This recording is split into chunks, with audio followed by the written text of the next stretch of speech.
Before posing my question, I would like to thank the organizers for making such a brilliant and stupendous effort. Now, coming to my question, I have a lot of interaction with Muslims because my early childhood and youth was spent among them.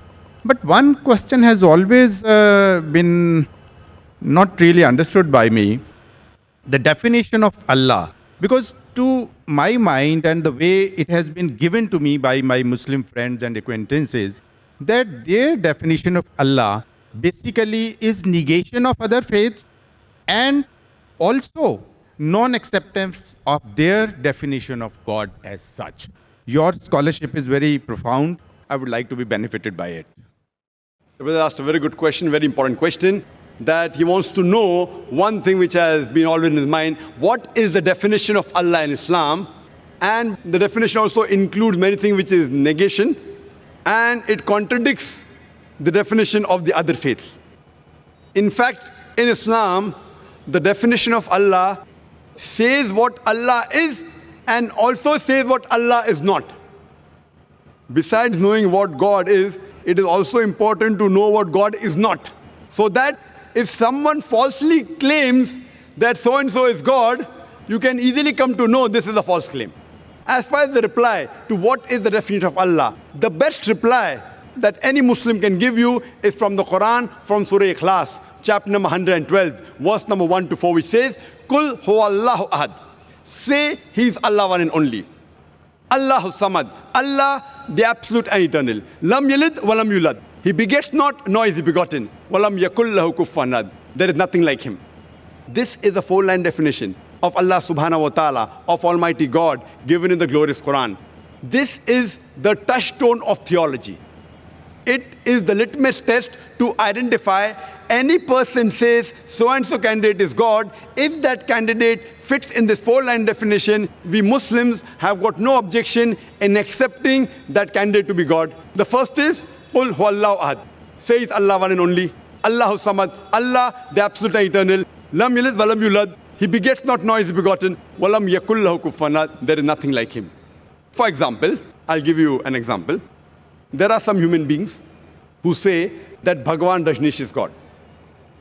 During question and answer time, there was a Hindu brother who told me that if we Hindus don't consider him to be God, I never said that the Hindus call Bhagwan Rajneesh to be God. There are many human beings who claim Bhagwan Rajneesh is God. Now I will give you a sample. Why do we use this negative also? Like say is Allah one and only is positive. Allahu samad, Allah the absolute eternal. Lam yalid walam yulad. He begets not, nor is he begotten. Why do we use this? Now we'll put this Bhagwan Rajneesh to test. The first test is, Qul huwallahu ahad. Says Allah one only. Was Bhagwan Rajneesh one and only? Was he the only man who has claimed divinity? There are hundreds who have claimed divinity, and in this country of ours, India, there are thousands of men who have claimed divinity. Thousands of people have said that they are God. He's not the only one. But Rajneesh Bhakt will say, no, Bhagwan Rajneesh is unique. So let's go to the next test. Allahu samad. Allah, the absolute and eternal. Was Rajneesh absolute and eternal? When we read his autobiography, we read there that Bhagwan Rajneesh, he was suffering from asthma, from diabetes mellitus, from chronic backache. Imagine Almighty God suffering from asthma, from diabetes mellitus, from chronic backache. The third test, Lam yalid walam yulad. He begets not, nor is begotten. We know Bhagwan Rajneesh, he was born in Madhya Pradesh, and he had a mother and father. And in 1981, he goes to America and takes thousands of Americans for a ride. And in the state of Oregon, he starts his new center known as Rajneeshpuram. Later on, the American government arrests him and puts him behind bars. Rajneesh alleges that the American government gave me slow poisoning. Imagine Almighty God being slow poisoned.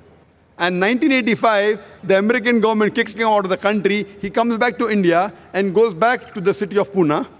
And there, he goes and restarts his center, which is today called as Osho Commune. And if you visit Osho Commune today, if you go to a samadhi, where his ashes have been kept after he died, it is mentioned over there on a samadhi, on a stone, Osho, Bhagwan Rajneesh, Osho, never born, never died, but visited the earth from the 11th of December 1931 to the 19th of January 1990. Never born, never died. But visited the earth from the 11th of December 1931 to the 19th of January 1990. They forgot to mention on his samadhi that he was not given visas to 21 different countries of the world.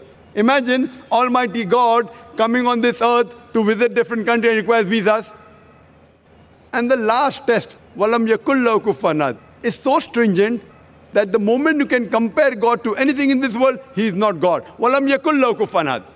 We know Bhagavan Rajneesh. He had a white beard. Like the human being, he had 2 eyes, 1 nose, 1 mouth, 2 hands. The moment you can compare God to anything in this world, he is not God. Walam Yakullahu Kufuwan Ahad. For example, someone says that Almighty God is 1,000 times stronger than Arnold Schwarzenegger. You may have heard the name of Arnold Schwarzenegger, the person who got the title Mr. World, strongest man in the world, Mr. Universe, the strongest man in the universe. The moment you can compare God to anything in this world, whether it be Arnold Schwarzenegger, Dara Singh or King Kong, whether it be 1,000 times or 1,000,000 times, the moment you can compare God to anything in this world, he is not God. Walam Yakullahu Kufuwan Ahad. So this, brother, is, in short, the concept of Almighty God. As far as the second part of the question is concerned, that why does it contradict with the concept of God in other religions? In fact, it's a misconception that the concept of Allah subhanahu wa ta'ala in the Quran, it contradicts with the other religions. It contradicts against the practices of the other religion, I agree with you, but does not contradict against the other religious scriptures. Because unfortunately, the followers of most of the religions, whether it be Christianity, Hinduism, etc., they do not read their own scriptures. So if we analyze the practices of the non-Muslims, it does contradict. But if you go back to the scripture, if you have to understand the concept of God in any religion, the best is to try and find out what that scripture of that religion has to speak about God. Don't try and find out the concept of God by observing what the followers of the religions do. For example, if you want to know the concept of God in Sikhism, the best place you can go is Guru Granth Sahib, Adi Granth. If you read the first volume, first chapter, first verse of Guru Granth Sahib, it is known as Japuji. What does it say? Correct? Known as Japuji. It says that God is one. He's called the true. He's called as eternal. He is existent. He's compassionate. He's free from fear and want. And if you know in Sikhism, Sikhism believes in one God. It does not believe in idol worship. It does not believe in Avatarvada. And in the manifest form, he's called as Ekomkara. And unmanifest form, he's called as Omkara. And if you read the scriptures of Sikhism, there are various attributes given to Almighty God. If you read the 6 scriptures, Almighty God, he's called as Satyanama. He's called as holy name. He's called as Kartar, the creator. He's called as Rahim, merciful. He's called as Kareem, beneficent. He's also called as Vahe Guru, the one true God. So if you go back to the scripture, the concept of God in Sikhism and Islam is the same. Similarly, if you go to Hinduism, in Hinduism also, if you go back to the Hindu scriptures, it's clearly mentioned in the Upanishad, Chandogya Upanishad, chapter number 6, section number 2, verse number 1, Ekam Evidityam, God is only one without a second. It's mentioned in the Svetasasara Upanishad, chapter number 6, verse number 9, Nachasya Kasij, Janitana Chadipa. Of that God, there are no parents. He has got no superior. He has got no Lord.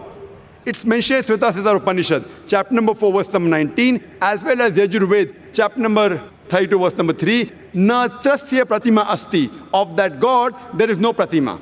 Pratima in Sanskrit means, it means an image, a photograph, a painting, a picture, a portrait, an idol, a statue, a sculpture.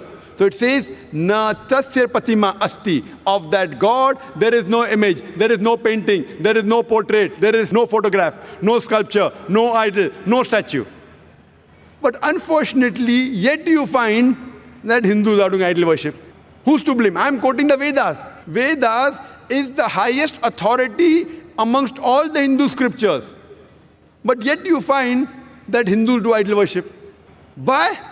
Because the scholars of Hinduism, they tell that, see, Brother Zakir, you know, at the lower level, People don't understand. So for concentration, we require the idol. When we reach a higher level of consciousness, then idol is not required. So I tell this Hindu Pandit, we Muslims have already reached the higher level of consciousness. It is the basis of Hinduism, basis of Vedas. But there are some sects in Hinduism, like Arya Samaj, which completely denounce idol worship. So similarly, if you go to Christianity, if you read the Christian scriptures again idol worship. Yet you find that the Catholics, they make an image of God and they say, Jesus Christ, peace be upon Almighty God. So what we realize that if you go to the Christian scriptures, the Christianity and Islam, the teachings of Jesus Christ, peace be upon him, it is similar. But most of the Christians, what they claim, that Jesus Christ, peace be upon him, he claimed divinity. In fact, if you read the Bible, there is not a single unequivocal statement in the complete Bible where Jesus Christ, peace be upon him, himself says that I am God, always worship me. If any Christian can point out any unequivocal, any unambiguous statement in the Bible where Jesus Christ, peace be upon him, himself says that I am God, always worship me, I am ready to accept Christianity today. In fact, if you read the Bible, it's clearly mentioned. It's mentioned in Gospel of John, chapter number 14, verse number 28. Jesus Christ, peace be upon him, said, my Father is greater than I. Gospel of John, chapter number 10, verse number 29. My Father is greater than all. Gospel of Matthew, chapter number 12, verse number 28. I cast out devils with the Spirit of God. Gospel of Luke, chapter number 11, verse number 20. I with the finger of God cast out devils. Gospel of John, chapter number 5, verse number 30. I can of my own self do nothing. As I hear, I judge, and my judgment is just. For I seek not my will, but the will of my Father. Anyone who says I seek not my will, the will of Almighty God, is a Muslim. So Jesus Christ, peace be upon him, he was a Muslim. He never claimed divinity. And it's clearly mentioned in the book of Acts, chapter number 2, verse number 22. Ye men of Israel, listen to this. Jesus of Nazareth, a man approved of God amongst you by wonders and miracles and signs which God did by him, and you were witness to it. A man approved of God amongst you by wonders and miracles and signs which God did by him, and you were witness to it. So if you read the Bible, even in Judaism and Christianity, they believe in one God who has got no images. It's clearly mentioned in the book of Deuteronomy, chapter number 5, verse number 7 to 9. It says that thou shalt have no other God besides me. Thou shalt not make unto thee any graven image of anything, of any likeness in the heaven above, in the earth beneath, in the water beneath the earth. Thou shalt not bow down to them, nor serve them. For I, thy God, thy Lord, is a jealous God. For more details, you can listen to the talk of my son. Tomorrow my son at 3:45 is going to give a detailed talk. This was just highlights on the same topic, concept of God in major world religions. And you'll find out it is the same. We believe in one God who has got no images, and we worship him alone and no one else. Hope that answers the question. Thank you so much. And you said it for me, because the definition of God as it is tallies exactly with Islam, whatever we have in Sikhism,